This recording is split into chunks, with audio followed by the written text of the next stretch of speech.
मेरो फ्यामिली ब्याकग्राउन्डमा यस्तो problem create भएको थियो कि अलि मलाई पढ्न चाहिँ अलि गाह्रो भयो। पनि आफ्नो कोसिसले गर्दाखेरि मैले ब्याचलरमा यहाँ टप गरेँ। अब पढ्ने तरिका अब के हो, मान्छेको माइन्ड सेट हुनु पर्यो, मलाई केही गर्नुपर्छ हैन। यदि माइन्ड सेट छैन भने त्यो मान्छेले केही गर्न सक्दैन। अब किनभने म आफै त्यो कुरा भोगेको हो। फर्स्ट इयरकै एक्जामको टाइममा बाबा बित्नु भएको थियो मेरो, पनि मैले त्यो सङ्घर्ष गरेर मैले पढेको हो। अनि त्यसपछि मैले ब्याचलर यतिकै सिम्पल थिएन मेरो लागि, तर मैले सिम्पल बनाएँ हैन। अहिलेको जेनेरेसनमा म हेरिरहेको हुन्छु, पढाइलाई फोकस गर्दिनँ अनि पढाइ पढ्न पनि खोजिरहेको हुँदैन अनि टप पनि गर्न खोज्छ भने त्यो अलि गाह्रो हुन्छ। तर मैले आफ्नो कलेजमा एउटा कुरा के पाएँ, जुन स्टुडेन्टहरू पढ्न खोज्छ त्यो स्टुडेन्टहरूको लागि टिचरहरू लास्टै यहाँ सपोर्ट गर्नुहुन्छ हैन। र अर्को कुरा यहाँ के हुन्छ, स्कलरसिप फ्यासिलिटी पनि छ। यदि जुन स्टुडेन्टको इकोनोमिक ब्याकग्राउन्ड कमजोर छ भने हाम्रो कलेजले एउटा स्कलरसिप पनि प्रोभाइड गर्नुहुन्छ हैन। यदि पढ्नमा राम्रो छ भने उनीहरूले चाहिँ 100% स्कलरसिप पाउने यहाँ चान्स छ। र बनाले हामीले कलेजमा त्यति फी तिर्नुपर्ने जरुरी पर्दैन यदि राम्ररी मेहनतले पढ्यो भने। मेरो इकोनोमिक ब्याकग्राउन्ड अलि त्यस्तो स्ट्रङ थिएन, त्यही भएर मलाई नर्मली पैसामा फोकस गर्नुपर्ने थियो, कुन कलेज सस्तो हुन्छ अनि त्यो अनुसार। अनि पछि यसो राम्ररी इन्भेस्टिगेसन गर्दाखेरि कलेज केएमसी कोटेश्वर मल्टिपल क्याम्पसमा पढाइ पनि राम्रो हुन्छ र पैसा पनि थोरै लाग्छ, त्यही भएर मैले कोटेश्वर मल्टिपल क्याम्पस रोजेको। सुरुवातमा जसरी तपाईँले कलेजको बारेमा बुझ्नु भएको थियो र अन्य व्यक्तिहरूबाट पनि थाहा पाउनु भएको थियो, त्यसपछि जब कलेजमा आएर पढ्नुभयो बाहिर सुनेको भन्दा अझ बेटर पाउनुभयो होइन यो कलेजमा? हजुर, मैले त सोचे भन्दा पनि बढी मैले यहाँ बुझ्न पाएँ र पढ्न पाएँ। किनभने जति सक्दो मलाई यहाँ मैले पहिला नै भनिसकेको छु कि यहाँको टिचर टिम मलाई धेरै मन पर्यो हैन। किनभने यहाँ टिचर टिम यस्तो राम्रो छ कि स्टुडेन्टहरूलाई यहाँ कसरी पढाउने हैन त्यो हरेक कुराको व्यवस्था छ। मात्र पढाउने हैन कि यहाँ टाइम टाइममा एक्स्ट्रा करिकुलम पनि भइरहेको हुन्छ। त्यो एक्स्ट्रा करिकुलमलाई फोकस गरेर पनि हाम्रो कलेजको स्टुडेन्टले सबै थोक म्यानेज गरेर हामीहरूलाई टिचिङ गरिराख्नु भएको छ। नमस्कार, म विशाल बस्नेत, यहाँहरूलाई केएमसी भोइसमा स्वागत छ। आजको यस केएमसी भोइसमा हामी एकजना विद्यार्थी जो ग्रामीण भेगबाट चाहिँ उच्च शिक्षाको लागि अनवरत रूपमा सङ्घर्ष गर्दै आएका चुनौतीहरूलाई सामना गर्दै र सफलता प्राप्त गर्नको लागि अघि बढिरहनु भएको एक विद्यार्थीको बारेमा यस पोडकास्टमा रहेर हामी विशेष कुराकानी गर्नेछौँ। र यस पोडकास्टमा आज हामीसँग हुनुहुन्छ कोटेश्वर मल्टिपल क्याम्पसका मास्टर्स लेभलमा अध्ययनरत विद्यार्थी कृष्णदेव पन्जियारजी हुनुहुन्छ र उहाँ चाहिँ यस कलेजमा आएर उच्च शिक्षा अध्ययन गर्दै हुनुहुन्छ र उहाँलाई आजको यस कार्यक्रममा स्वागत गरौँ। स्वागत छ कृष्णदेव। नमस्कार, म कृष्णदेव पन्जियार हैन। आरामै हुनुहुन्छ? हजुर हजुर। आज मसँग यो पोडकास्टमा हुनुहुन्छ। पोडकास्टमा हुँदै गर्दा मसँग कुराकानी गर्न कतिको उत्साहित हुनुहुन्छ? छु, लास्टै एक्साइटेड छु हैन। अब हजुरसँग यसो म फर्स्ट टाइम नै यो पोडकास्ट गरिरहेको छु। सक्दो हाम्रो एक्सपिरियन्स पनि राम्रो होस् भने म त्यो आशा गर्दैछु। हजुरको बारेमा पृष्ठभूमिमा पनि भनेकै, हजुरकै मुखबाट सुनौँ न त हजुरको परिचय। मेरो नाम चाहिँ कृष्णदेव पन्जियार हो हैन। मेरो घर चाहिँ सिरा पर्छ। अनि सिरा भन्दा पनि त्यो भित्र भन्ने एउटा कर्जना भन्ने ठाउँ छ, त्यो हाम्रो नगरपालिकामा पर्छ। अब म चाहिँ काठमाडौँ आउनुभन्दा अगाडि म चाहिँ आफ्नो एसएलसी चाहिँ गाउँबाट नै सिरा जिल्लाबाट नै गरेको छु। त्यहाँ पनि मेरो पढाइ चाहिँ राम्रै थियो। त्यसपछि म काठमाडौँ आएको हैन। +2 पछि म पढ्नको लागि चाहिँ काठमाडौँ आएको। तपाईँले पढ्न काठमाडौँ आएको भन्नुभयो होइन? त्योभन्दा पहिला मलाई जान्न मन लाग्यो तपाईँको यो प्राइमरी लेभलको शिक्षाको बारेमा थोडा बताइदिनुहोस् न। मेरो प्राइमरी लेभलको पढाइ राम्रै थियो। अब राम्रो भन्दा पनि अब हामीलाई थाहा छ कि हाम्रो प्राइमरी लेभलमा आफै मेहनत गर्नुपर्छ, अलि सपोर्टिभ हुन्छ। त्यो टाइममा भनेको अलि पढ्न अलि कम नै मान्छेलाई रुचि हुन्छ। तर अब मेरो इकोनोमिक्स ब्याकग्राउन्ड यस्तो थियो कि आफैले पढ्नुभन्दा पनि मेरो इकोनोमिक ब्याकग्राउन्डले मलाई इन्फ्लुएन्स गरिरहेको छ कि अलि पढ्नु नै पर्छ। अनि 8 क्लाससम्म चाहिँ म प्राइभेट पढेको। त्यसपछि अलि इकोनोमिक ब्याकग्राउन्ड अलि कम भएर मैले 9, 10 चाहिँ सरकारी पढेको। हजुरले सुरुमा प्राइभेट स्कुलमा पढेको, पछि 9, 10 चाहिँ गभर्मेन्ट स्कुलमा पढेको पनि भन्नुभयो होइन? त्यसपछि हजुरको पालामा चाहिँ यो एससी थियो कि एसएलसी? हजुरले एससी दिनुभयो कि एसएलसी दिनु? मेरो पालाबाट नै चाहिँ एससी स्टार्ट भएको थियो। ठ्याक्क जब अर्थक्वेक आएको थियो, भूकम्प आएको थियो, त्यति बेलादेखि नै मेरो चाहिँ एससी चाहिँ स्टार्ट भएको थियो। अनि त्यही बेलादेखि हाम्रो एसएलसी मैले दिएको थिएँ। हजुर एससी दिइसकेपछि हजुरको यात्रा चाहिँ काठमाडौँको भयो? हजुर काठमाडौँको भन्दा पनि अब पहिला काठमाडौँ त सोच थिएन, पहिला डिप्लोमा पढ्ने सोच थियो होइन। फरेन गएर यसो डिप्लोमा पढौँ भन्ने सोच थियो। अब यहाँ दाइ बसिराख्नु भएको थियो, उहाँलाई यहाँ काठमाडौँको बारेमा थाहा थियो। अनि त्यही भएर दाइले भन्नुभयो काठमाडौँ आउनु पर्ने अनि पढ्नु पर्ने, त्यही भएर म काठमाडौँ आएको। काठमाडौँ आउनुभयो। काठमाडौँ आइसकेपछि यहाँले +2 पढ्ने सोच बनाउनु भयो। अब डिप्लोमा पढ्न नपाइसकेपछि यता +2 पढ्ने सोच बनाउनु भयो।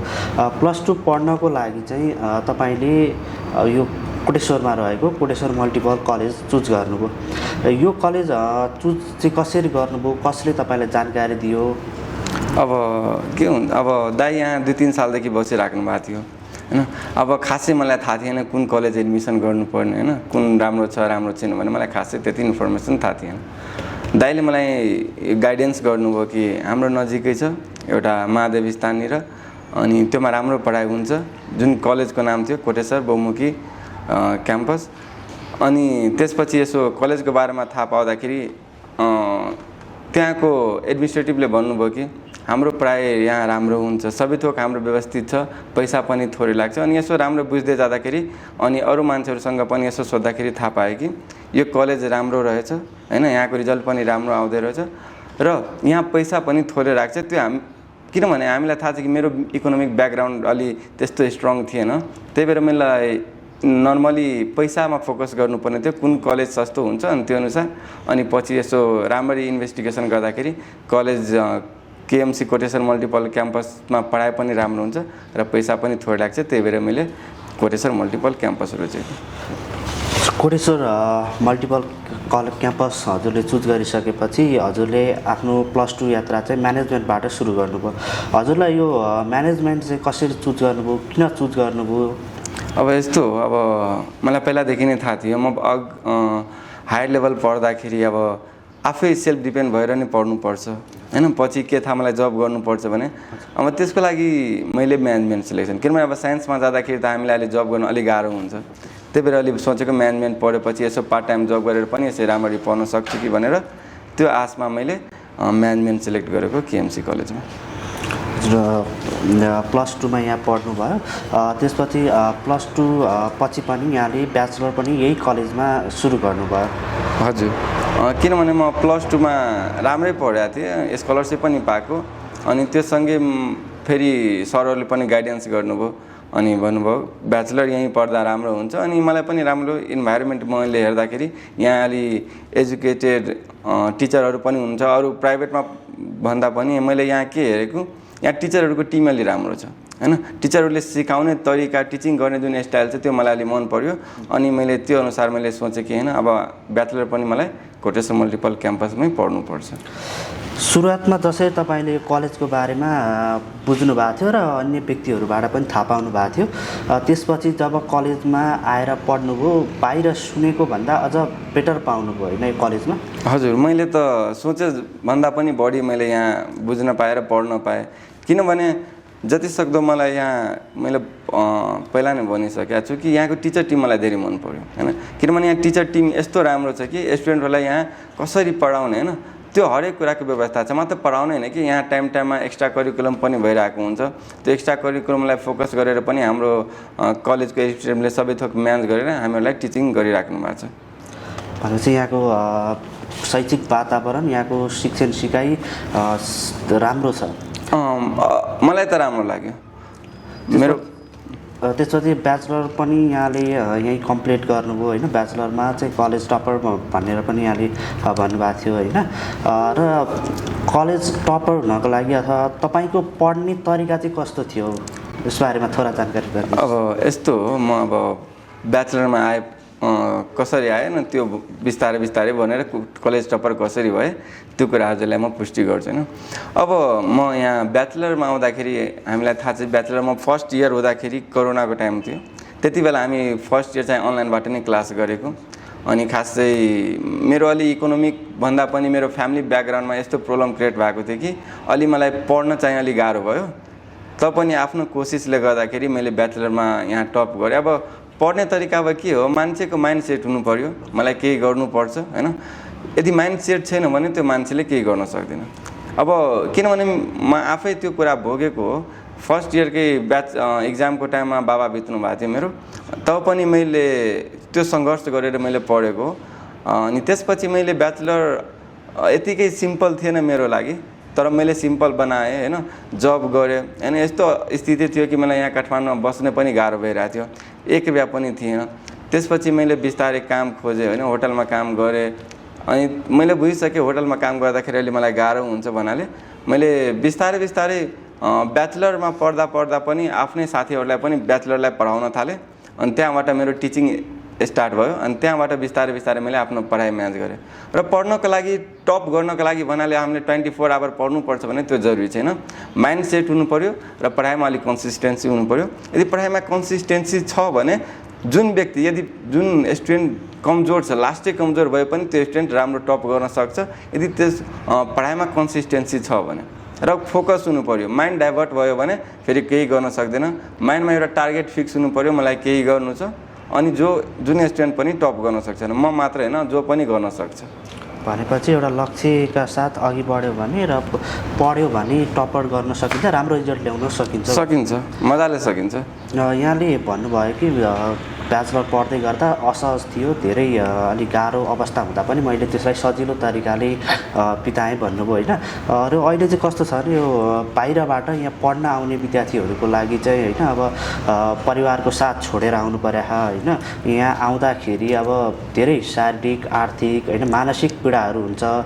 धेरै विद्यार्थीलाई त्यस्तो अनुभव गरिरहेका हुन्छन्, हजुरले पनि गरेँ भन्नुभयो। त्यस्तो अनुभव, त्यस्तो कुराहरू मनमा आउँदा र त्यस्तो समस्याहरूलाई चाहिँ कसरी चाहिँ समाधान गर्न सकिन्छ, तपाईँको सुझाव के छ? म एउटा कुरा मात्र भन्न चाहन्छु होइन। हामी काठमाडौँ आउन बित्तिकै पहिला एउटा हाम्रो लक्ष्य चाहिँ फिक्स हुनु पर्यो। अब काठमाडौँ के को लागि गइरहेको छ, हामी पढ्नको लागि गइरहेको छ कि काम गर्नको लागि गइरहेको छ, त्यो कुरा हामीलाई फिक्स हुनुपर्ने जरुरी छ। यदि हामीलाई थाहा छ कि हामीलाई पढ्नुपर्छ भने होइन, काम गर्दा पनि हामी पढ्न सकिन्छ होइन। तर एउटा कुरा यहाँ एउटा माइन्डमा के हुन्छ, अहिलेको जेनेरेसनमा म हेरिरहेको हुन्छु, पढाइलाई फोकस गर्दैन। अनि पढ्न पनि खोजिरहेको हुँदैन, अनि टप पनि गर्न खोज्छ भने त्यो अलिक गाह्रो हुन्छ। तर मैले आफ्नो कलेजमा एउटा कुरा के पाएँ, जुन स्टुडेन्टहरू पढ्न खोज्छ त्यो स्टुडेन्टहरूको लागि टिचरहरू लास्टै यहाँ सपोर्ट गर्नुहुन्छ होइन। र अर्को कुरा यहाँ के हुन्छ, स्कलरसिप फ्यासिलिटी पनि छ। यदि जुन स्टुडेन्टको इकोनोमिक ब्याकग्राउन्ड कमजोर छ भने हाम्रो कलेजले एउटा स्कलरसिप पनि प्रोभाइड गर्नुहुन्छ होइन। यदि पढ्नमा राम्रो छ भने उनीहरूले चाहिँ 100% स्कलरसिप पाउने यहाँ चान्स छ। र भन्नाले हामीले कलेजमा त्यति फी तिर्नुपर्ने जरुरी पर्दैन यदि राम्ररी मेहनतले पढ्यो भने। र अर्को कुरा, अब जुन मान्छेहरू यदि इकोनोमिक ब्याकग्राउन्ड यदि कमजोर छ भने त्यो मान्छेहरूलाई, त्यो स्टुडेन्टहरूलाई म के सुझाव दिन चाहन्छु, यदि काठमाडौँ आउँछ भने एउटा लक्ष्य बनाएर आउनुहोस्, राम्ररी पढ्नुहोस्, टाइममा पढ्नुहोस्, जब पनि गर्नुहोस्। होइन, जब पनि गर्नुपर्ने आवश्यकता छ अहिलेको टाइममा। किनभने हामीलाई एउटा बुकको नलेज भन्दा पनि हामीलाई के भन्छ, आउटसाइडको नलेज पनि हामीलाई उत्तिकै चाहिन्छ। किनभने हामी जति कम्युनिकेसन स्किल हाम्रो स्ट्रङ हुन्छ भने हामी पब्लिकली हामी के हुन्छ त्यहाँ इन्भल्भ गर्न सक्छौँ भने हामीले केही गेन गर्न सक्छौँ कि। किनभने हामीले डिग्री मात्र पाएर हुँदैन, हामीले डिग्री सँगैसँगै हाम्रो आफ्नो लाइफमा कसरी जिउने, कसरी कमाउने, त्यो प्र्याक्टिकल नलेजसँगै हामीलाई अगाडि बढ्नुपर्छ। र त्यो म अहिलेसम्म गर्दै आइरहेको छु। र मलाई आफैलाई फिल भइरहेछ कि म सायद ठाउँमा पुगिरहेको छु र अगाडि अरू म बढ्न कोसिस गर्दैछु। किनभने म पनि सेकेन्ड इयरदेखि नै 2टा स्कुलमा टिचिङ गर्दै आउँदै अनि यहाँ पढ्दै टप गर्दै आएको हो। त्यही भएर मान्छे भन्छ कि काम गर्दै पढ्न गाह्रो हुन्छ, तर मलाई त्यस्तो लागेन। काम यदि दुइटै हामी आफ्नो सोच बनाएर गऱ्यो भने दुइटै हामी गर्न सफल बन्छौँ। विशेष गरी आजको हाम्रो पोडकास्ट पनि यो विद्यार्थीहरूलाई नै मोटिभेसन होस् भन्ने मनासायले गरिरहेका छौँ होइन। हामी फेरि त्यही कुराहरूमा निरन्तरता छौँ। एउटा विद्यार्थीले चाहिँ आफ्नो लेभल अनुसार अथवा भनौँ न यो उच्च शिक्षाको लागि दिनमा कति घन्टा चाहिँ पढ्नुपर्छ र तपाईँ चाहिँ कति पढ्नुहुन्थ्यो? म त यति भन्छु, दिनमा कति घन्टा पढ्छ भने त्यो त म फिक्स भन्न सक्दिनँ, त्यो डिपेन्ड पर्छ। अब के हुन्छ, कति स्टुडेन्टलाई म आफ्नै साथीहरूलाई पनि हेरेको छु, दिनमा 12 घन्टा पढ्छ तर बुझ्छ 0%। अब त्यस्तो पढाइ पनि आवश्यकता छैन। होइन कतिखेर पढ्न मन लाग्छ, कतिखेर उसको माइन्ड चाहिँ पढ्न एक्टिभ हुन्छ, त्यतिखेर नै पढ्नुपर्ने हुन्छ। 1 घन्टा होस् या 2 घन्टा होस् त्यतिखेर पढ्यो भने राम्ररी पढ्न सकिन्छ है। त्यो कुनै सेड्युल हुँदैन। अब सेड्युल बनायो भने राम्रै कुरा हो होइन। तर अब सबैको आफ्नो आफ्नो पर्सेप्सन्स अनुसार आफ्नो आफ्नो तरिका अनुसार सबै पढ्छ। तर यति भन्छु सोच बनाएर पढ्नुपर्ने। अब बुकै त्यहाँ खोलेर पढ्नु भनेको त्यो अलि उचित हुँदैन। त्यही भएर सक्दो म भन्छु पढ्नु अगाडि मोबाइल म बन्द गरेर पढ्थेँ। कसको कल आयो कसको के आयो म टेन्सन चाहिँ त्यसको लिने काम गर्ने थिएन। अनि त्यो बेलामा चाहिँ दुईवटा कुरा फोकस, हामीलाई पढ्नु छ भने पढ्नु छ, मोबाइल यता फ्यामिली रिलेसनलाई साइड गरेर मात्र पढ्दाखेरि मान्छेको माइन्ड एक्टिभली पढ्न सकिन्छ, नत्र गाह्रो हुन्छ। तपाईँले भन्नुभयो अहिलेको यो प्रविधिको समयमा चाहिँ धेरै जस्तो विद्यार्थीहरूलाई अल्मल्याउने चाहिँ मोबाइल फोन नै छ होइन। त्यसलाई चाहिँ यहाँले व्यवस्थापन गर्नुपर्छ भन्नुभयो। र त्यसै गरी अब तपाईँले यस कलेजमा आउँदै गर्दाखेरि यस कलेजले चाहिँ व्यावहारिक शिक्षा सैद्धान्तिक सँगसँगै व्यावहारिक शिक्षा पनि दिन्छ भन्ने छ होइन। कतिको व्यावहारिक पाउनुभयो र यहाँले कलेजहरूले प्रदान गर्ने त्यस्तो कुनै इन्टर्नसिपहरूमा चाहिँ सहभागी हुनुभयो कि भएन? म त यस्तो हो, म त अहिलेसम्म चाहिँ हुन त त्यो लिडरसिप इन्फ्लुएन्सको लागि म त खासै भएको छैन। किनभने म हजुरलाई नै भनेको म 2 ठाउँ टिचिङ गरिरहेको थिएँ होइन। ठ्याक्क म क्लास आउँथेँ, क्लास गरेर नै आफ्नो काममा चाहिँ बिजी भइहाल्थेँ। त्यही भएर खासै त्यो एक्स्ट्रा करिकुलममा कहिलेकाहीँ हुन्थेँ, तर खासै म त्यति इन्भल्भ हुने टाइमै थिएन मनिर। अनि सक्दो अब सायद गर्छु होला मास्टरमा त्यस्तो लाग्छ मलाई। किनभने आफैलाई होइन कि आफ्नो सानो भाइ बहिनीहरूलाई पनि यसो गाइडेन्स गर्नको लागि, केही कुरा मोटिभेट गर्नको लागि अब म पनि सोचिरहेको छु लिडिङ गर्ने, उनीहरूलाई इन्फ्लुएन्स गर्नको लागि टाइम टाइममा म पनि कुनै प्रोग्राममा पार्टिसिपेट गर्नेछु। तपाईँ चाहिँ अहिले मास्टर्स लेभलमा अध्ययनरत हुँदो रहेछ होइन। अब हरेकको एउटा सानैदेखि चाहना हुन्छ कि पछि के बन्ने भन्ने, र पछि पढ्दै जाँदा त्यो चाहनाहरू पनि कतिको त हराएर जान्छ होइन, कतिको हुन्छ।